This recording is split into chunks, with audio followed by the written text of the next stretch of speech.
that night sounded like someone whispering through the trees. Hollow Creek was wrapped in fog, the streets empty except for the flicker of dying jack-o'-lanterns. 4 friends drove through the mist, their headlights cutting thin white paths through the dark. Evan was driving, one hand on the wheel, the other tapping nervously against the door. Rachel sat beside him, eyes half on the road, half on her reflection in the window. In the back seat, Tyler and Lena whispered and laughed about nothing, trying to pretend the night wasn't as heavy as it felt. Evan slowed the car when the road turned to cracked asphalt. "That's it," he said. "The Harlan place." The others looked ahead. The house rose like a black shape against the fog, the front porch broken, windows dark. Rachel's voice came out quiet. "I can't believe we're actually doing this." Tyler smirked. "Come on, Rach. It's Halloween." "It's tradition." The car doors slammed shut. The sound bounced off the trees like a warning. As they climbed the gate, Rachel felt a sharp cold spread up her arms. "It's just wind," she told herself. But the wind wasn't blowing. The grass was wet with dew, tall and uncut, hiding the old stone path that led to the porch. When Evan reached the front door, he stopped. "It's unlocked," he whispered. Lena laughed under her breath. "Perfect. Haunted houses love convenience." The door creaked open by itself. Dust floated in the beam of their flashlights. The air smelled wrong, sweet, like something had rotted and dried and rotted again.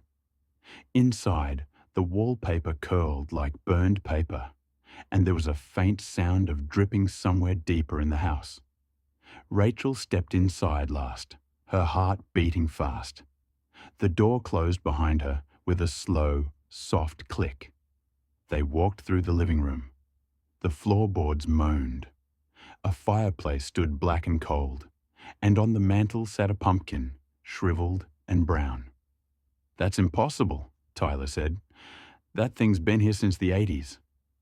No one replied. They kept moving, their footsteps stirring old dust. In the kitchen, Evan found a door that led downward.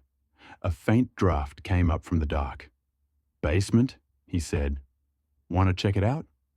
Rachel shook her head. "Let's not." But Tyler was already pulling his flashlight out. "Come on, we didn't come all this way to chicken out." He started down the stairs, Lena right behind him. Evan hesitated, then followed. Rachel stayed at the top, listening. She could hear their steps echoing below. Then silence. "Guys?" she called. No answer. The light from their flashlights had vanished. She felt her throat tighten. "This isn't funny." Still nothing. Then a scream tore through the air, short and sharp, followed by a sound like something wet hitting the floor. Rachel bolted down the stairs, her flashlight shaking. The basement was empty. Just dirt, shelves, and an old furnace. No Tyler, no Lena. Evan appeared behind her, his voice low. "They're gone." Rachel's breath caught. "Gone where?" He didn't answer. He just stared at the far wall. There were handprints there, dark ones, smeared into the concrete. 5 fingers, too long, pressed deep into the wall as if melted into it. Upstairs, the house creaked again. A slow, dragging sound moved across the floorboards above them. Evan motioned for her to follow. They climbed back up, hearts hammering, flashlights trembling. The living room was darker now, as if the light itself had dimmed. The door was open again, wind curling in through the crack. But the air was still. Lena was standing in the middle of the room. Her face was pale, her eyes wide. Rachel ran to her. "Lena, where's Tyler?" Lena's voice was a whisper. He's part of it now." Rachel froze. "Part of what?" Lena turned her head slowly toward the fireplace. The old pumpkin was burning, the candle inside glowing bright, though no one had lit it. The carved smile seemed wider now, stretched too far. Evan grabbed Rachel's arm. "We're leaving." They ran for the door. It slammed shut before they reached it. The windows followed, one by one, thudding closed as if the house itself were breathing in. Evan kicked at the wood. It didn't even crack. Lena began to laugh, softly at first, then louder. Her laughter didn't sound like hers. It sounded deeper, hollow, echoing. Her shadow on the wall twisted, stretching taller than her body. Rachel screamed her name. Lena turned. Her eyes were black. "He wants you to stay," she said. Evan swung the flashlight into her face. The beam went straight through her. For a second, her body flickered like static, and then she was gone. The flashlight died. The room was black. Rachel grabbed Evan's arm, her nails digging in. "Where is she?" He didn't answer. His breathing was fast, panicked. "The Harlands," he said. "They never left." Something moved behind them. Bare feet, slow, dragging across the floor. Rachel turned, and for an instant, in the beam of lightning flashing through the cracks, she saw them. A family of 4, pale as wax, their mouths open too wide, their eyes empty. The father's jaw hung loose, as if it had been broken and never healed. The mother's dress was soaked in something dark. The children smiled. Evan grabbed Rachel's hand and ran.